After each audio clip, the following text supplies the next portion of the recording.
Assalamualaikum warahmatullahi wabarakatuh. Nah, di kesempatan kali ini kami dari kelompok 3 diberikan kesempatan untuk mempresentasikan hasil diskusi kami, yaitu tentang ketepatan dalam menganalisis konsep daya tarik interpersonal, di mana kami dari kelompok 3 terdiri dari 3 orang. Yang pertama ada Reza Puspitasari, ada Indah Kurniasari, dan ada saya sebagai moderator, yaitu Gadis Dwi Murni. Nah, pada kesempatan kali ini materi pertama yang akan disampaikan oleh Reza. Kepada Reza, dipersilakan. Baiklah, saya akan membacakan materi yang pertama, itu adalah konsep daya tarik interpersonal. Daya tarik interpersonal itu adalah sikap dari seseorang mengenai orang lain, di mana ketertarikan diikuti evaluasi sepanjang sesuatu dari dimensi yang berkisar dari saat suka ingat saat tidak suka. Itu dari Mulyadi, DDK 2016. Itu ada juga individu melakukan hubungan interpersonal ketika mencoba untuk berinteraksi dengan individu lain. Hubungan interpersonal itu adalah hubungan yang berdiri atas dua orang atau lebih yang memiliki ketergantungan satu sama lain dan menggunakan pola interaksi yang konsisten. Baik, yang kedua itu ada prinsip dasar daya tarik interpersonal. Itu ada 4 macam. Yang pertama, pendekatan. Pendekatan adalah menentu daya tarik yang penting. Orang cenderung menyayangi mereka yang tepat ditinggalnya. Kehidupan. Selain daya tarik, ada daya tarik fisik. Itu terdapat pula daya tarik kepribadian. Wanita akan lebih tertarik pada pria yang mapan, sehingga masa depannya akan lebih terjamin.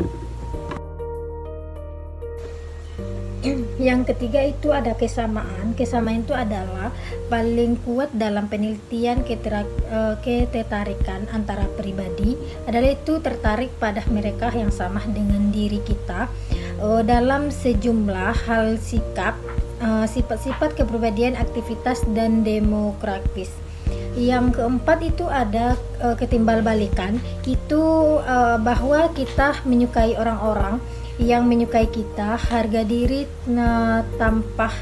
tampaknya adalah moderator utama efek ini secara spesifik individualnya yang memiliki harga diri tinggi kurang pengaruhnya oleh respon-respon orang lain. Nah, selanjutnya materi ketiga ya, tentang jenis-jenis daya tarik interpersonal. Yang pertama, ada daya tarik fisik. Menurut Walster, rasa suka seseorang berkaitan erat dengan daya tarik fisiknya. Baik pria maupun wanita yang dianggap menarik akan lebih disukai.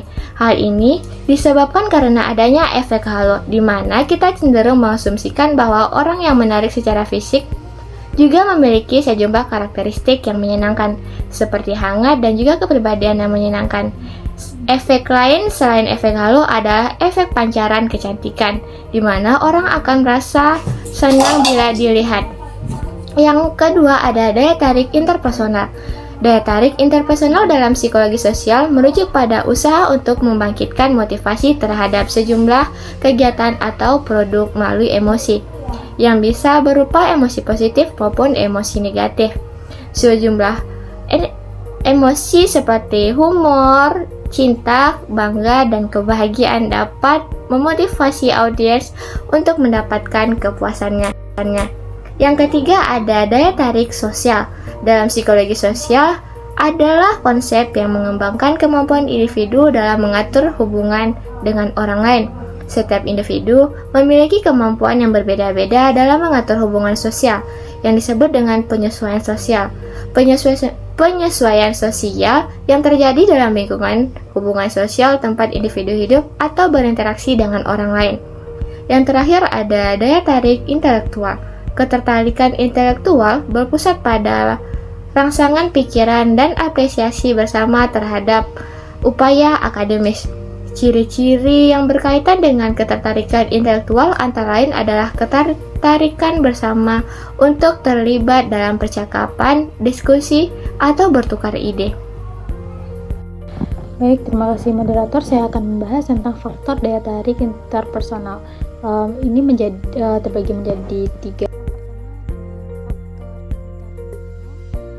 Faktor eksternal dan faktor situasional. Yang pertama kita akan membahas pada faktor internal atau faktor dari dalam diri. Ini terbagi menjadi 5. Yang pertama, harga diri seseorang. Atau seseorang dengan harga diri yang tinggi cenderung memiliki keinginan untuk memberikan penghargaan sosial yang rendah, namun merasa percaya diri untuk mencarinya. Yang kedua, motivasi sosial. Adanya motivasi sosial dalam diri individu yang berupa kebutuhan untuk berafiliasi atau need from affiliation, dan kebutuhan untuk berhubungan intim atau need from intimacy, mendorong individu untuk memunculkan ketertarikan dalam hubungan sosial. Yang ketiga itu tekanan emosi atau stres. Jika seseorang dalam situasi yang mencemaskan atau menakutkan, cenderung menginginkan kehadiran orang lain. Kehadiran